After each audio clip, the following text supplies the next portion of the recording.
Kenyatta has called for expeditious peace talks between Rwanda and the Democratic Republic of Congo amid escalating wars in the eastern DRC. Through his spokesperson Kanzadena, Uhuru Kenyatta, has the facilitator of the EAC-led Nairobi process, noted there is an urgent need for renewed peace talks between the warring states. The EAC-led Nairobi process is a regional peace initiative aimed at resolving the conflict in the Eastern Democratic Republic of Congo. Bushebi Jr. prepared that story. Have a look. So as we had discussed, former Kenyan President Uhuru Kenyatta has called for expeditious peace talks between Rwanda and the Democratic Republic of Congo amid escalating wars in eastern DRC. In June 2023, as the all-important fourth intra-Congolese dialogue conference was set to take place. Through his spokesperson Kanzadena, Kenyatta, the facilitator of the EAC-led Nairobi process, noted there is an urgent need for renewed peace talks between the warring states. The recent resurgence of hostilities highlights the urgent need for renewed political will, regional cooperation, and sustained support for peace efforts to avoid further deterioration of the security situation in DRC. The EAC-led Nairobi process is a regional peace initiative aimed at resolving the conflict in the Eastern Democratic Republic of Congo. So as we had discussed, he also noted that an earlier ceasefire negotiated was dishonored, slowing down peace and diplomatic negotiations agreed in the peace process. The Nairobi peace process, though temporarily sidelined, remains a critical framework for dialogue and conflict resolution in the Eastern DRC.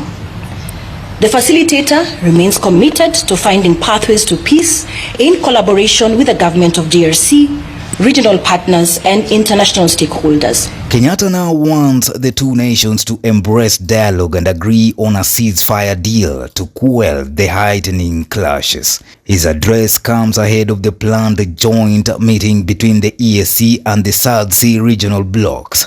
Now, despite efforts to maintain dialogue, including consultations between the facilitator, President Tshisekedi of DRC, and the M23 leadership, the political and security landscape in the DRC became increasingly unstable. Following the December 2023 elections in the DRC, the formation of a new government delayed the resumption of the Nairobi process. The meeting, to be held in Tanzania, will be co-chaired by President William Ruto, the EAC chairperson, and South African President Cyril Ramaphosa. President Tshisekedi and his Rwandan counterpart Paul Kagame have confirmed attendance. Or, like he did, he didn't want East African community because they were not doing things the way he wanted, even if it was not right.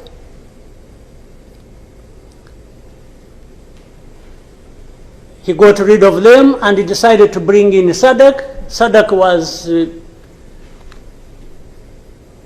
without any question, coming to assist Tshisekedi to fight alongside FDLR, these murderers of our people here in this country. Dialogue with a terrorist group like the M23 is a red line that we will not cross. I have discussed the summit meeting for Wednesday, both with President Paul Kagame and President Felix Tshisekedi, and both of them have confirmed their participation. Political attention in the Democratic Republic of Congo shifted toward the upcoming national elections that are to be held that year, that is 2023, in December. The shift resulted in the slowing down of the Nairobi peace process and, unfortunately, at the same time, a political impasse resulted in the withdrawal of the Kenya forces from the aircraft. This suspension disrupted the momentum of the peace process, leading to a slowing down of the peace negotiations and a breakdown in military cooperation, and ultimately a resurgence of fighting in the region. Now, despite efforts to maintain dialogue, including consultations between the facilitator, President Tshisekedi of DRC, and the M23 leadership, the political and security landscape in the DRC became increasingly unstable. Following the December 2023 elections in the DRC, the formation of a new government delayed the resumption of the Nairobi process. The Nairobi peace process, though temporarily sidelined, remains a critical framework for dialogue and conflict resolution in the eastern DRC. The facilitator remains committed to finding pathways to peace in collaboration with the government of DRC, regional partners, and international stakeholders.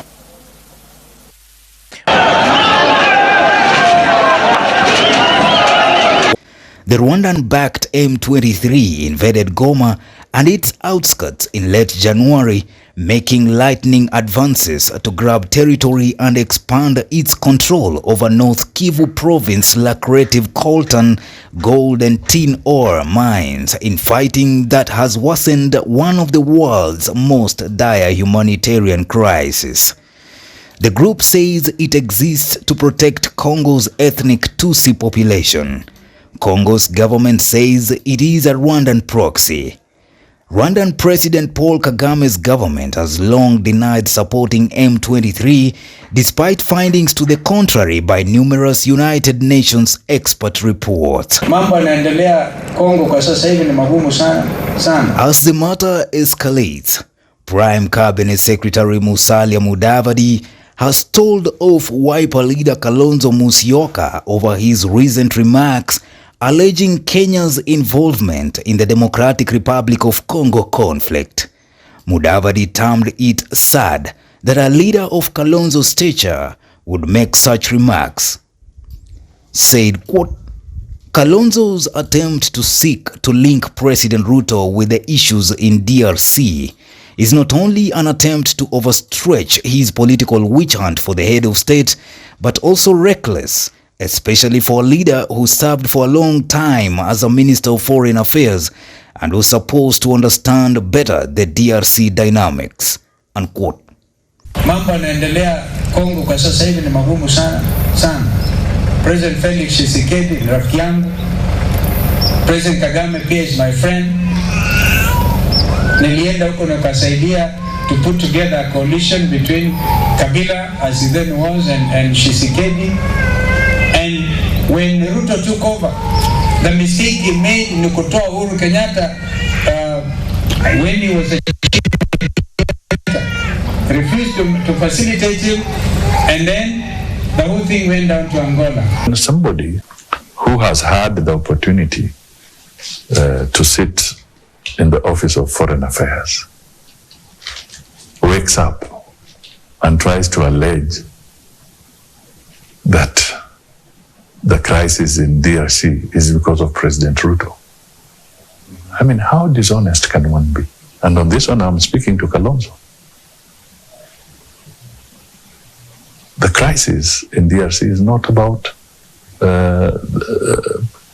President Ruto. Even when Uhuru was in government, there was still a challenge. We need to look at too many vested interests that are doing the rounds in DRC from different quarters, some from within the continent and some from outside the continent. Okay, these are issues that need to be addressed, and that is why the joint summit of the heads of state is important. But for some reason, Kinshasa wanted a different solution at that time. So you can also help peace when the country itself wants it. And I'm sure DRC wants it, but the question is how? A few days ago, Kalonzo dismissed President William Ruto's efforts in DRC peace talks, saying Ruto had failed to support Uhuru, his former boss, when he was the East African Community's peace envoy. The situation in the DRC escalated about 2 weeks ago when the M23 rebel group took over the city of Goma in eastern DRC. Their victory followed heavy gunfighting with DRC army. Newsroom, Maisha TV, Bushabi Jr.